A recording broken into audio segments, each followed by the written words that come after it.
आज हम क्यों कह रहे हैं कि आज का यह गुरुवार सियासी गुरुवार है? क्योंकि आज योगी आदित्यनाथ की दिल्ली के चुनाव के प्रचार युद्ध में एंट्री हो रही है। किराड़ी से उनकी शुरुआत हो रही, तो ठीक वहां से 36 किलोमीटर दूर आज असदुद्दीन ओवैसी आज शाहीन बाग में एक जनसभा करने वाले हैं। तो एक तरफ योगी आदित्यनाथ होंगे, दूसरी तरफ होंगे असदुद्दीन ओवैसी। वहां के लोग क्या कह रहे हैं, यह भी सुनिए। हर जगह जो ना अपना अपना माहौल होता है और अपना अपना वो होता है, लेकिन ओखले का जो माहौल है कैसा है कि वो अपना ही आदमी को चुनता है। ना तो योगी आया, ना मोदी आया, ना तुम्हारा केजरीवाल आया है, उसने करे काम अच्छे केजरीवाल है, लेकिन मोदी और योगी ने आज तक ओखला में कभी झांक कर नहीं देखा।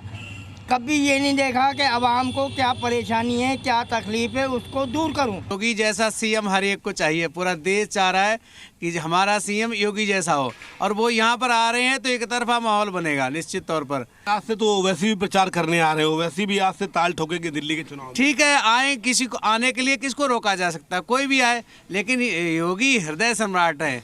योगी हृदय में बसे हुए लोगों के, मन मन में बसे हुए। बटोगे तो कटोगे, बिल्कुल सही लगाया था उन्होंने, क्योंकि अगर हिंदुस्तान में सब बटेंगे कटेंगे तो मामला ख़राब ही होना है, सब बेकार हो जाएगा। भाई अगर मुसलमान हिंदू एक दूसरे से बटेंगे, आज कर रहे हैं योगी, 3 रैली कर रहे हैं, 3 कर रहे हैं, 10 कर रहे हैं, उससे कोई फ़र्क नहीं पड़ता। दिल्ली में कोई फ़र्क नहीं पड़ेगा। यहाँ से बटला हाउस से तो अमानतुल्लाह खान, अच्छा जी, और वैसे भी आम आदमी पार्टी आएगी पूरी दिल्ली से। ओवैसी साहब का तो कोई मतलब ही नहीं है, वो तो सिर्फ वोट काटने के लिए आए। दिल्ली है देश की राजधानी, किसी को भी कोई भी आने के लिए स्वतंत्र है, लेकिन जो योगी जी का इम्पैक्ट है वो पूरे भारत स्तर पर होता है। ओवैसी अपने हैदराबाद से बाहर कहीं नहीं जा पाते, दिल्ली में उनका कोई असर नहीं है, और योगी जी के सामने कोई नहीं टिक पाएगा। अब सीधे आपको लिए चलते हैं ग्राउंड जीरो। किराड़ी से हमारे साथ शिवम प्रताप सिंह हमारे संवाददाता जुड़ रहे हैं, राहुल मिश्रा हमारे साथ शाहीन बाग से जुड़ रहे हैं। सबसे पहले शिवम, मैं आपके पास आ रहा हूं। योगी आदित्यनाथ की आज प्रचार युद्ध में एंट्री होने वाली है। किराड़ी में कितनी भीड़ जुटने वाली है और कितने बजे उनकी जनसभा की शुरुआत होगी?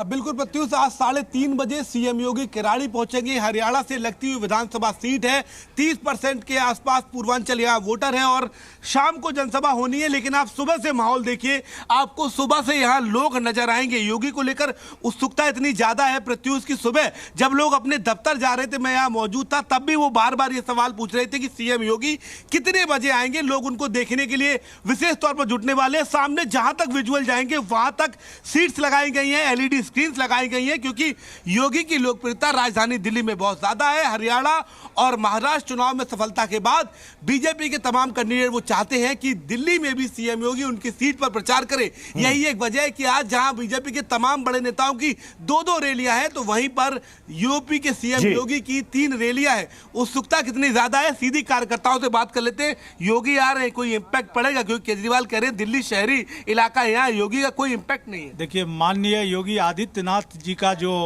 क्रेज है लोगों में, वो किसी से छुपा नहीं है। हिंदू हृदय सम्राट के तौर पर पूरे देश उनको देखता है, और किराड़ी की जनता इतना व्याकुल है उनसे मिलने के लिए कि आप देख रहे हैं सुबह से 7 बजे से लोग आके अपने कुर्सी देख रहे हैं कि मैं किस तरह जो है योगी जी को नज़दीक से देखूं, सुनूं, इतनी उत्सुकता है। और योगी जी के आने के बाद दिल्ली का माहौल बिल्कुल बदल जाएगा। शिवम आप हमारे साथ बने रहे। मैं शाहीन बाग का भी रुख करता हूं, हमारे साथ राहुल मिश्रा जुड़े हुए हैं। राहुल, एक तरफ योगी आदित्यनाथ किराड़ी में जनसभा करेंगे, तो दूसरी तरफ आज ओवैसी शाहीन बाग आने वाले। पहले टाइम बताइए, और जरा लोगों से अगर आप पूछ सके, उनसे बात कर सके, तो बोलिए कि इस बार AIMIM की एंट्री से दिल्ली का सियासी समीकरण कैसे और कितना बदल जाएगा? और जरूर, पहले मैं टाइम बता देता हूं कि 2 बजे के करीब में ओखला के कहा जाए बाटला हाउस के पास में पहुंचेंगे MIM सदर, और उसके बाद यहां शाहीन बाग में शाम के वक्त में उनकी रैली होगी। और यहाँ पर पहले मैं तैयारियों को जरूर दिखा देता हूँ कि चारों तरफ आप देखेंगे तो MIM के पोस्टर्स यहाँ पर चारों तरफ लगे हुए हैं, झंडियाँ जो है वो सारी की सारी चारों तरफ लगी हुई हैं। और जरा पहले लोगों से भी इस बात को जरूर जानते हैं कि एक ओवैसी का फैक्टर चलेगा, या यहाँ पर बात किया जाए कि ठीक है। राहुल मैं आपके पास आऊंगा, लेकिन इन दोनों जगहों के लोग और क्या कुछ कह रहे हैं वो भी आपको सुनाते हैं। योगी साहब जसोला में आकर केवल अपनी बातें बोलकर चले गए, उनका यहाँ कोई फर्क पड़ने वाला नहीं है, क्योंकि आप जाते हैं ये तो दिल्ली के चुनाव में तो पड़ जाता है। नहीं नहीं, यहाँ नहीं पड़ने वाला, दिल्ली के और चुनाव में पड़ सकता है, लेकिन ओखला ऐसी सीट है जहाँ मोहब्बत की, भाईचारा की बात की जाती है। आप शाहीन बाग देख रहे होंगे, शाहीन बाग प्रोटेस्ट जब हुआ था, वहाँ हिंदू मुसलमान सब लोगों ने मिलकर प्रोटेस्ट को ऑर्गेनाइज किया था। तो यहाँ हमेशा मोहब्बत की बात चलती है, योगी की बात यहाँ नहीं चलेगी। 100% पसंद करेंगे, ये सब फेल है, बिल्कुल धुआं मुड़ गए हैं। योगी का है, योगी है तो जिंदा है, नहीं तो कोई नहीं है। अब आज से योगी ताल ठोकेंगे तो ओवैसी भी ताल ठोकेंगे। ओवैसी ये सब फ्लॉप हैं, ये गए काम से, हवा मुड़ गए। अब योगी है तो मुमकिन है, मोदी है तो मुमकिन है। किराड़ी की जनता परेशान है, हैरान है, देखो पानी में डूब डूब के जाते हैं, ये है इनका लोगों का। हमारे साथ कुछ खास मेहमान इस वक्त जुड़ चुके हैं। हमारे साथ हैं कपिल कुमार जी, जो कि पॉलिटिकल एनालिस्ट हैं। हमारे साथ हैं अमितोष पारिक, विश्व हिंदू परिषद के प्रवक्ता हैं। नूर अहमद अजहरी साहब इस्लामिक स्कॉलर हैं। मैं सबसे पहले नूर अहमद अजहरी साहब, मैं आप ही के पास आ रहा हूं। योगी आदित्यनाथ की एंट्री को लेकर काफी सियासी हलचल है, क्या कुछ दिल्ली का गेम बदल पाएंगे वो? योगी जी की आमद को दिल्ली में जबरदस्ती उनका भौकाल बनाने की कोशिश की जा रही है। हकीकत कुछ नहीं है। दिल्ली दिल्ली है और यूपी यूपी है। यूपी में भी जब 2017 में योगी जी आए थे तो योगी जी के नाम पर वोट नहीं दिया था आवाम ने, मोदी जी के नाम पर दिया था।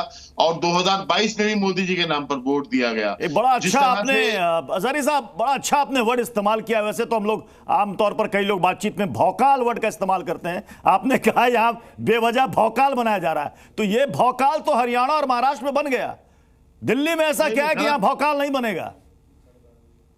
देखिए जिस तरह से योगी जी जिस एक जिम्मेदार पद पर बैठे हुए हैं, एक संवैधानिक ओहदे पर बैठे हुए हैं, जो उनकी जो जबान दराजी है, जो बात करने के तरीकेकार है, वो सबके सामने है, किसी को बताने की जरूरत नहीं है। पूरा देश जानता है। और हर सेकुलरिज्म पर यकीन करने वाला, संविधान पर यकीन करने वाला शख्स योगी जी के बयानों से मुतमईन नहीं है। हर शख्स की बात कर रहा हूं मैं देश में। ओके, ये लोग जो अभी अमितोष पारिक जो बात नूर अहमद अजहरी कह रहे हैं, वही बात आम आदमी पार्टी कह रही है, वही बात कांग्रेस कह रही है कि योगी जी के आने से रत्ती भर भी फर्क नहीं पड़ेगा। पिछली बार भी योगी आदित्यनाथ ने 12 रैलियां की थी और बीजेपी जीतनी मात्र 2 सीट, 10 पर हार गई। प्रत्युष जी देखिए, जब योगी जी ने रैली करी थी, वो बटेंगे और न कटेंगे वाला जो नारा दिया था झारखंड में, जहां पर झारखंड मुक्ति मोर्चा को मैं झारखंड मुस्लिम मोर्चा कहता हूं, जो रोहिंग्या के समर्थन में 250 रुपए के सिलेंडर देने लग जाते हैं। एक तरफ वो पार्टी है जो निरंतर रूप से दिल्ली दंगाइयों को टिकट देते हुए अपने आप को सेक्युलरिस्ट बताती है, और एक तरफ से नूर अहमद अजहरी है जिन्होंने सेक्युलरिज्म की बात को परिभाषित कर दिया। क्या विषय था? बटेंगे और कटेंगे के यही विषय था कि everyone is equal before the law. और आप देखिए, अरविंद केजरीवाल कुछ दिनों पहले कह रहे थे मैं साइंस बैकग्राउंड से हूं, मैं मंदिरों में और भगवान में नहीं मानता, और अभी कहने लग गए कि भाई मैं तो हनुमान चालीसा, पता नहीं क्या हमारा रिलेशन है, हनुमान चालीसा पढ़ते रहते हैं।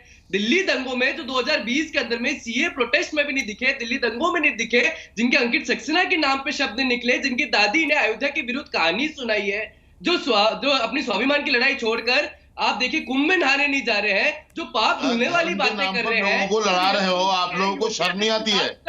धर्म की राजनीति कर रहे हो आप, देश को आप देश को कम्युनल बनाने की कोशिश कर रहे हो। आप 14-15%, 17% मुसलमानों से और 80% को आप पत्थर डरा रहे हो। अभी नूर अहमद अजहरी को शाहीन बाग में सेक्युलरिज्म नहीं दिखता, 80% लोगों को डरा रहे हो। आप बताएं क्या है, ये उकसा रहे हो? क्या आप दिखाना चाहते हो देश में?